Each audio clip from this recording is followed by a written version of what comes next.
Ngayong araw, pag-usapan natin kung ano ang pagkakaiba ng retrenchment at redundancy.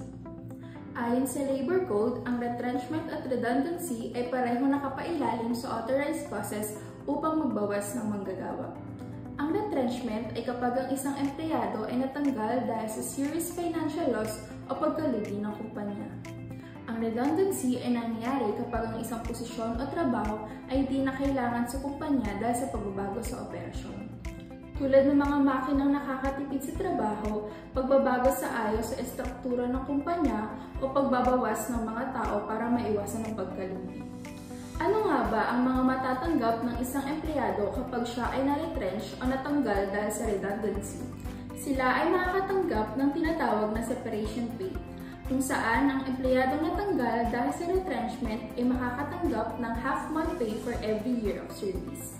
Samantala, ang empleyadong natanggal dahil sa redundancy ay makakatanggap ng at least 1 month pay for every year of service. Ngayon, alam na natin ang pagkakaiba nito. Kung may nais ka pang malaman patungkol dito, maaaring mag-like, follow at mag-comment na lamang. Maraming salamat!